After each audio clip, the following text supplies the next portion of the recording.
నాగర్ కర్నూలు జిల్లా దోమలపెంట దగ్గర SLBC టన్నెల్లో rescue operation ను వేగవంతం చేశారు అధికారులు. 8వ రోజు సహాయక చర్యలు కొనసాగుతున్నాయి. అయితే ఇప్పటి వరకు గల్లంతైన 8 మంది ఆచూకీ ఇంకా లభించలేదు. బాధితులను కాపాడేందుకు అటు రెస్క్యూ టీమ్స్ తీవ్రంగా శ్రమిస్తున్నాయి.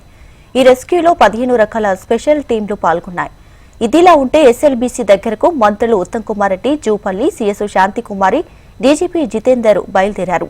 సహాయక చర్యలను వారు దగ్గరుండి పర్యవేక్షించనున్నారు.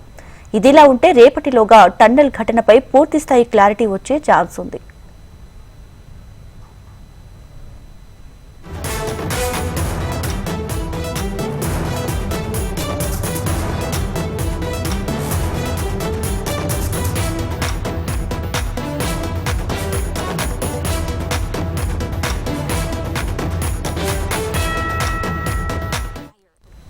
వైటికా ఎస్ఎల్బీసీ టన్నెల్ ఘటనకు సంబంధించి తాజా సమాచారాన్ని మా ప్రతినిధి అశోక్ లైవ్ లో అందించడానికి సిద్ధంగా ఉన్నారు. అశోక్,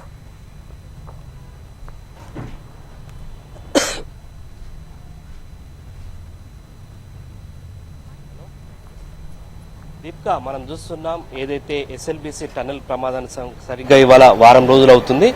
గత శనివారం ఉదయం 8 గంటల ప్రాంతంలో ఉదయం షిఫ్ట్కి వెళ్ళినటువంటి 40 మంది కార్మికుల్లో 8 మంది కార్మికులు ఎస్ఎల్బీసీ టన్నెల్లోనే చిక్కున్నారు. 13.5 కిలోమీటర్ల లోపల ఏదో టన్నెల్లో చిక్కున్నారు. దీనికి సంబంధించి ఆ రోజు నుంచి కూడా ఇవాటి వరకు ఇంకా సహాయ చర్యలు కొనసాగుతూనే ఉన్నాయి. ఈ సహాయ చర్యల్లో దేశానికి సంబంధించినటువంటి మొత్తం వివిధ రంగాల్లో నిష్ణాతులైనటువంటి 15 రకాల టీమ్స్ ఈ సహాయ చర్యల్లో పాల్గొంటారు. ప్రధానంగా బురద నీటితో పాటు వాటర్ సీపేజ్ రావడం, అలాగే కూలిపోయినటువంటి టన్నెల్కి సంబంధించినటువంటి సిమెంట్ దిమ్మలు కావచ్చు, అలాగే టీబీఎం మిషన్ సంబంధించినటువంటి దానిపైన కూడా నిన్నటి నుండి కూడా గ్యాస్ కట్టర్లతో దాన్ని తొలగించి సహాయ చర్యలు ముమ్మరం చేశారు. అనుమానాస్పదంగా ఏదైతే మట్టి బురద కింద 5 చోట్ల అనుమానాస్పదం కింద కొన్ని భాగాలు కనిపిస్తున్నాయని చెప్పేసి సింగరేణి సంస్థకు సంబంధించినటువంటి ప్రతినిధులు చెప్పారు. ఈ నేపథ్యంలో ఇవాళ రేపు కూడా చాలా కీలకమైనటువంటి చర్యలు టన్నెల్లో కొనసాగుతున్నాయి. ఇప్పుడే కొద్దిసేపటి క్రితమే ఇరిగేషన్ శాఖ మంత్రి ఉత్తమ్ కుమార్ రెడ్డి, జూపల్లి కృష్ణారావుతో పాటు సీఎస్ శాంతికుమారి, అలాగే డీజీపీ జితేంద్ర హెలికాప్టర్లో ఎస్ఎల్బీసీ టన్నెల్కి బయలుదేరి వెళ్లడం జరిగింది. మరి కాసేపట్లోనే చేరుకుంటారు. ఏదైతే సహాయ చర్యలకు సంబంధించి వాళ్ళ కీలకంగా చర్యల్లో పాల్గొంటున్నటువంటి వారిని సమీక్షిస్తారు. ఇవాళ రేపు కూడా కొనసాగే అవకాశం ఉందని చెప్పేసి మనకు సమాచారం అవుతుంది. ఏది ఏమైనప్పటికీ కూడా 8 మంది కార్మికులను కాపాడేందుకు ప్రభుత్వం యుద్ధ ప్రాతిపదికన టన్నెల్లో సహాయ చర్యలు చేపట్టింది. దీనికి సంబంధించి మనం చూస్తున్నాం ఇండియన్ మెరైన్ కమాండర్స్ టీమ్ కావచ్చు, బార్డర్ రోడ్ ఆర్గనైజేషన్ కావచ్చు, సింగరేణి, ఆర్మీ, నేవీ, ఇలా వివిధ రకాలకు సంబంధించినటువంటి వారంతా కూడా సహాయ చర్యలో పాల్గొంటున్నారు. సో వారం రోజులుగా జరుగుతున్నటువంటి ఈ చర్యలకు సంబంధించి అయితే ప్రస్తుతం కీలక దశకు చేరుకున్నాయి. మనకు ఇవాళ కానీ రేపు కానీ ఒక క్లారిటీ అయితే పూర్తిస్థాయిలో వచ్చే అవకాశం మనకు కనిపిస్తుంది. దీప్కా, అయితే అశోక్, ఇప్పుడు ఈ ఘటన జరిగి 8 రోజులు కావస్తున్నప్పటికీ లోపల ఉన్న వాళ్ళ పరిస్థితి ఏంటి? అధికారులు ఏం చెప్తున్నారు? వాళ్ళకి ఆక్సిజన్ కావచ్చు, ఫుడ్ కావచ్చు, ఇవన్నీ ఎలా వెళ్తున్నాయి? అసలు ఏం జరుగుతుంది అక్కడ? ఈ రోజుతో ఈ సమస్యకు ఒక కొలిక్కి వచ్చే అవకాశం కనిపిస్తుందా? ఏం పూర్తిగా మీరు అక్కడ ఉన్నారు, ఏం జరుగుతుంది అసలు?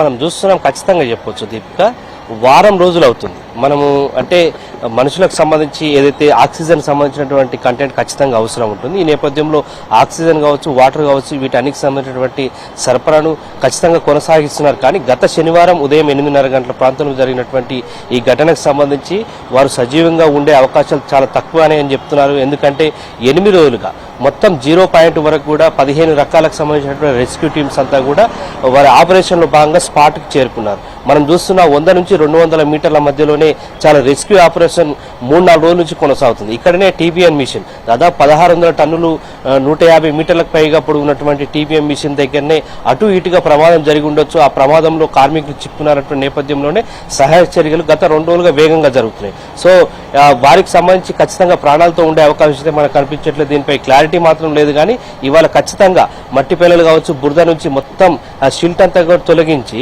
వాటి కింద ఏమైనా ఉండే అవకాశం ఉందన్న కోణంలోనే ప్రస్తుతం రెస్క్యూ ఆపరేషన్ కొనసాగుతుంది. సో ఇవాళ సాయంత్రం కానీ రేపు కానీ పూర్తి స్థాయిలో 8 మంది కార్మికులకు సంబంధించినటువంటి పూర్తి అప్డేట్స్ అయితే మంత్రి ఉత్తమ్ కుమార్ రెడ్డి ప్రకటించే అవకాశం ఉంది. మనం చూస్తున్నాం, గత వారం రోజులుగా ఉత్తమ్ కుమార్ రెడ్డి అక్కడే ఉంటున్నారు. ఇవాళ కూడా ఇక్కడికి వస్తున్నారు. ప్రధానంగా ఈ రోజు స్పెషల్ ఏంటంటే సీఎస్ శాంతికుమార్తో పాటు డీజీపీ జితేందర్ కూడా వస్తున్నారు. సో దీనిపై ఖచ్చితంగా ఒక పూర్తి క్లారిటీ ఇచ్చే అవకాశం నేపథ్యంలోనే మంత్రులు, అలాగే రాష్ట్ర బాసులుగా ఉన్నటువంటి సీఎస్, అలాగే డీజీపీలు కూడా వస్తున్న నేపథ్యంలో ఖచ్చితంగా రెస్క్యూ ఆపరేషన్ సంబంధించి ఇవాళ కానీ రేపు కానీ ఖచ్చితంగా ఒక ముగింపు మనకు కనిపించే అవకాశం కనిపిస్తుంది.